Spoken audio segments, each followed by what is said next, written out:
একটা মেয়ে যদি চায় আমি আমার ইজ্জত ধরে রাখবো, কোনো ছেলের ক্ষমতা নাই সেই ইজ্জত নষ্ট করে।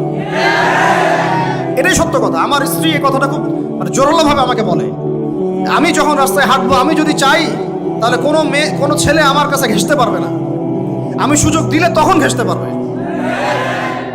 একটা মেয়ে যদি চায় যে একটা ছেলে আমার সাথে ইটিস পিটিস করুক, সে ছেলে করবেই করবে। একটা মেয়ে যদি চায় যে একটা ছেলে আমার পর্যন্ত আসতে পারবে না, আমি আমার ব্যক্তিত্ব গায়রত বজায় রাখবো, আমি ডিস্টেন্স মেনটেন করবো, আমি কোনো সুযোগ দিব না, ছেলে সুযোগ পাবে না কখনো। এত সহজ না। সর্বোচ্চ তখন কি করতে পারে, ধরে 10 জন মিলে ধরে ওকে জোর করে তার সাথে কিছু করতে পারে। ওরকম কিছু করলে তো আল্লাহর গজব নেমে আসবে। ওই যে সারা আলাইহিস সালামকে তুলে নিয়ে গিয়েছিলেন একটা বাদশা, মনে নেই আপনাদের? সারা আলাইহিস সালামকে একটা বাদশা এরকম উঠাই নিয়ে আসছে। আর সারা আলাইহিস সালাম সবচেয়ে সুন্দরী মেয়েদের একজন ছিলেন পৃথিবীর ইতিহাসে, ইব্রাহিম আলাইহিস সালামের স্ত্রী। তখন তিনি হাত বাড়াচ্ছে তার দিকে ধরার জন্য, আর সারা আলাইহিস সালাম তখন বলছে দাঁড়ান, আমাকে 2 রাকাত নামাজ পড়তে দেন। 2 রাকাত নামাজ পড়ে তিনি আল্লাহর কাছে হাত তুলে বলেন, আল্লাহ তুমি জানো আমি আমার সতীত্ব, আমার ইজ্জত, আমার সম্মান আমার স্বামী ছাড়া আর কারোর সামনে কখনো প্রদর্শন করি নাই। আজকে এই জালেমের হাত থেকে আল্লাহ তুমি আমাকে বাঁচাও। ওই দিকে ইব্রাহিম আলাইহিস সালাম নামাজে দাঁড়িয়ে গেছে। ওই জালেম বাদশা যখনই হাত বাড়ায় হাত অবশ হয়ে যায়, মাথা ঘুরে পড়ে যায়। 3বার 4বার চেষ্টা করেছে, তারপর পারে নাই। শেষে বলেছে তোমরা আমার কাছে কাকে নিয়ে আসছো, নিয়ে যাও আমার সামনে থেকে। পরে উল্টা হাজরা আলাইহিস সালামকে হাদিয়া সহ দিয়ে পাঠিয়ে দিয়েছে। একটা মেয়ে চাইলে তার ইজ্জত সম্মান এভাবে রক্ষা করতে পারে। তোমরা জেনায় ছেলেরা লিপ্ত করেছে কারণ তোমরা চেয়েছো বলেই করতে পারছো। তুমি ফিতনা না ছড়াতা, তুমি বেহায়ের মতো বাইরে বের না হতা, তুমি তোমার চুল খোলা না রাখতা, তুমি তোমার পোশাক ঠিক রাখতা, তোমার কথা ঠিক রাখতা, তোমার কথার মধ্যে শক্তি রাখতা, মিষ্টি মিষ্টি প্রলোভন দিতা না, বাইকের পিছনে বসতা না, চটপটি ফুচকা খাইতা না, এখানে ওখানে আড্ডা মারতা না, কোনো ছেলে তোমার কাছে আসতে পারতো না।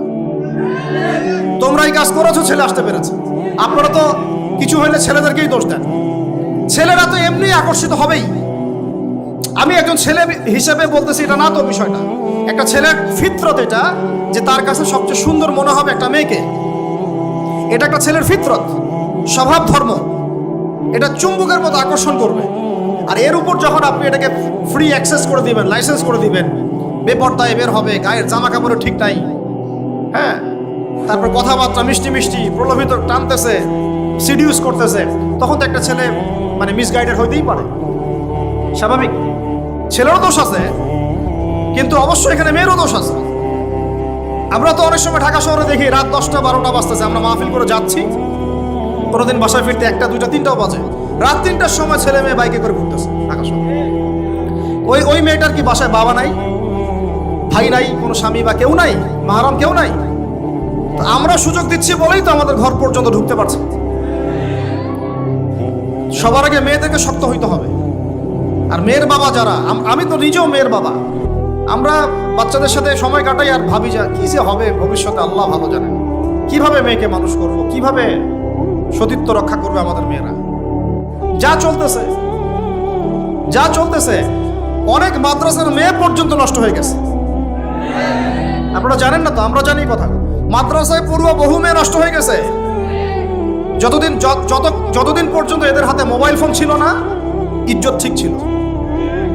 মোবাইল ফোনটা যখনই ঢুকেছে ইজ্জত নষ্ট হয়ে গেছে বহু মেয়ের। আমি এরকম জানি, বলতে চাচ্ছি না। যাই হোক, ওই জায়গায় আসেন, ওই ছেলেটা তখন 100 স্বর্ণমুদ্রা অর্জন করেছে, কষ্ট করে আর্ন করেছে। যে আপনাদেরকে বলে যে নিজের পায়ে দাঁড়াও তারপরে তোমার সাথে রাজি। সে অনেক কষ্ট করে 100 স্বর্ণমুদ্রা অর্জন করে মেয়ের কাছে গিয়েছে। চাচাতো বোনকে বলেছে যে স্বর্ণমুদ্রা নাও, এখন বলো তুমি রাজি না। সে মেয়ে বলছে হ্যাঁ ঠিক আছে। তো এখন দুজনের মধ্যে যা হওয়ার তাই হচ্ছে, অ্যাডাল্ট আপনারা সবাই বুঝেন। কিন্তু এখন মূল যে কাজটা, স্বামী স্ত্রীর যে মূল মিলন, এই মিলনটা করার জন্যে সেই ছেলেটা বসছে। হাদিসের মধ্যে আসছে এভাবে, 2 পায়ের মাঝখানে বসে পড়ছে ছেলেটা, এখনই জাস্ট শুরু করবে। তখন ওই মেয়েটা বলে উঠছে যে হে আল্লাহর বান্দা, আল্লাহকে ভয় করো, আমি আমার সতীত্ব কখনো নষ্ট করি নাই, তুমি আল্লাহকে ভয় করো। এই কথাটা যখনই বলছে তখন ওই ছেলের মনের মধ্যে এমনভাবে একটা রিয়াকশন জন্ম নিয়েছে, আল্লাহর পক্ষ থেকে এমন একটা নূর আর হেদায়েত চলে আসছে। ওই অবস্থা থেকে ছেলেটা উঠে চলে গেছে এবং স্বর্ণমুদ্রাও দিয়ে দিচ্ছে, যে স্বর্ণমুদ্রাও আমার দরকার। এবার সেই গুহার মধ্যে বন্দি অবস্থায় আল্লাহর কাছে হাত তুলে দোয়া করতেছে, আল্লাহ তুমি যদি জানো ওই কাজটা আমি তোমার সন্তুষ্টির জন্য করেছিলাম, আজকে আমাকে এই সাক্ষাৎ এই মৌতের হাত থেকে বাঁচাও। সাথে সাথে এই পাহাড় পাথর সরে গেছে। এই হাদিসটা আমি এই কারণে বললাম, যদি আপনি আমি জেনা থেকে বেঁচে থাকতে পারি, ইনশাআল্লাহ তাআলা আল্লাহ পাক সাক্ষাৎ মৃত্যুর মতো এই আযাব থেকেও, বিপদ থেকেও আল্লাহ বাঁচাতে পারে। এটা একটা হাদিস, সবাই মনে রাখবেন। দ্বিতীয় একটা বলি, এটা আমাদের সব বিবাহিতদের জন্য। আজকে তো বিবাহিতরাও অভাব নাই। আর আমি আশ্চর্য হয়ে যাই যে বিবাহিত একটা ছেলে, বিবাহিত একটা পুরুষ তার স্ত্রীকে এভাবে বেহায়ার মতো কিভাবে সবার সামনে শো করতে পারে। বিয়ে আপনি করলেন, মোহর আপনি দিলেন, সম্পদ আপনার, তার সতীত্ব আপনার, তার সম্ভ্রম আপনার, আপনি নিজে কেন ওকে এভাবে সবার সামনে উত্থাপন করতেছেন? টিকিট আপনি কাটলেন, সিনেমা সবাই দেখবে, ব্যাপারটা এরকম। কি অবস্থা! আবার কোন কোন ঘরে দেখা যায় স্বামীরা কন্ট্রোল করতে চাচ্ছে, কিন্তু মেয়ে ওই স্ত্রী কন্ট্রোলে থাকতে চায় না। স্বামীকে বলো তুমি বেশি হুজুর হয়ে গেছো, বেশি বেশি হুজুর হয়ে গেছো। এই যুগে এগুলো চলে, এটা আধুনিকতার মডার্ন যুগ। এই করতে করতে আমাদের সমাজে পরকীয়া ছড়ায় পড়ছে। এখন এই পরকীয়া বলতে কি হাদিসটা কথা মাথায় আসছে। আল্লাহর নবী সাল্লাল্লাহু আলাইহি ওয়াসাল্লামের একজন সাহাবী, মহিলা সাহাবী, কি সাহাবী বলেন? এরকম ঘটনা দুই একটা ঘটেছে, আমি একটা বলতেছি খালি। মদিনা মহিলা সাহাবী কোনো একভাবে এরকম একটা অঘটন ঘটে গেছে। মানুষ তো হতে পারে, কি মানুষ তো পাপ করবে, তাই না? হতে পারে। এখন তিনি গর্ভবতী হয়ে গেছেন। নবী সাল্লাল্লাহু আলাইহি ওয়াসাল্লামের কাছে এসে বলছেন, ইয়া রাসূলুল্লাহ তাহহিরনি, আমাকে পবিত্র করেন, আমি অনেক বড় অন্যায় করে ফেলেছি। নবী সাল্লাল্লাহু আলাইহি ওয়াসাল্লাম মুখ ঘুরিয়ে নেন, মুখ ঘুরিয়ে নিয়ে বলেন যে বাসায় যাও, তওবা করো, আল্লাহ মাফ করে দেবে। নবীজি শুনতে চাচ্ছেন না, কারণ শুনলে কোর্টে মামলা আসলে তো বিচার করতে হবে। তিনি বলছেন যে বাসায় যাও, বাসায় যা মাফ, আল্লাহর কাছে ইস্তেগফার করো, আল্লাহ মাফ করে দিবেন। আবার এদিক দিয়ে ঘুরে আসে, ইয়া রাসূলুল্লাহ আমাকে পবিত্র করেন, আমি অন্যায় করে ফেলেছি। এভাবে কয়েক দফার পরে নবীজি বলছেন, তুমি কি অন্যায় করেছো? এমন কোন কাজ কি তুমি করেছো?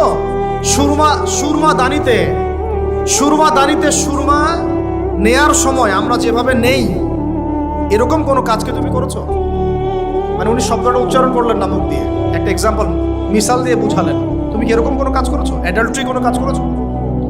তো তিনি বলছেন, হ্যাঁ আমি গর্ভবতী হয়েছি। নবী সাল্লাল্লাহু আলাইহি ওয়াসাল্লাম আমার বিচার করে দেন। তিনি বলছেন যে বাসায় যাও, আগে সন্তান জন্ম দাও, তারপরে দেখা যাবে। সন্তান জন্ম হলো, সেই মহিলা আবার এসেছেন, সাহাবী, ইয়া রাসূলুল্লাহ আমার বিচার করে দেন। বলছেন সন্তান জন্ম হয়েছে, হ্যাঁ। এখন সন্তান কি করে? দুধ পান করাও, 2 বছর দুধ পান করাও, তারপরে বিচার করে দেন। 2 বছর দুধ পান করা শেষ, সন্তান এখন শক্ত খাবার খেতে পারে, কোলে করে সন্তানকে নিয়ে আসছেন। নবী সাল্লাল্লাহু আলাইহি ওয়াসাল্লামকে বলছেন যে ইয়া রাসূলুল্লাহ, এই যে আমার বাচ্চা দেখেন খেতে পারে, এখন আমার বিচার করে দেন। দেখেন তাদের পরকালের কনসেপ্টটা কেমন ছিল, তাদের পরকালের চেতনা কেমন ছিল। এবার নবী সাল্লাল্লাহু আলাইহি ওয়াসাল্লাম বলেন, তোমাদের মধ্যে কে আছো এই বাচ্চার দায়িত্ব নিতে পারো? একজন আনসারী সাহাবী বলছেন আমি। বাচ্চা তার কোলে দিলেন, দিয়ে বলেন এই তাকে নিয়ে যাও, নিয়ে গিয়ে অমুক জায়গায় নিয়ে তাকে রজম করো। কি করো? রজম মানে কি ভাই? কোমর পর্যন্ত মাটিতে গেঁথে দিয়ে পাথর নিক্ষেপ করে, এই রজম করতে গিয়ে তার গা থেকে রক্ত ফিনকি বের হয়ে কোনো একজন সাহাবীর, সম্ভবত খালিদ ইবনে ওয়ালিদ রাদিয়াল্লাহু আনহুর জুব্বার মধ্যে গিয়ে লেগেছে। তখন তিনি কিছুটা তাচ্ছিল্যের স্বরে একটা বাক্য প্রয়োগ করেছেন, ছি এটা কেমন? হ্যাঁ, মানে কিছু বলেন নাই, জাস্ট একটা রিয়াকশন দিয়েছেন যে নবী সাল্লাল্লাহু আলাইহি ওয়াসাল্লাম এই কথাটাই বলতে চাচ্ছি আমি। তিনি বলেছেন, হে তুমি তাকে এভাবে করো না, আন্ডারএস্টিমেট করো না। এই নারী এই অপরাধ করার পরে যে পরিমাণ ইস্তেগফার করেছে, আল্লাহর কাছে তওবা করেছে, তার একার তওবা যদি মদিনাবাসীর মধ্যে ভাগ করে দেওয়া হয় তাও কম হবে।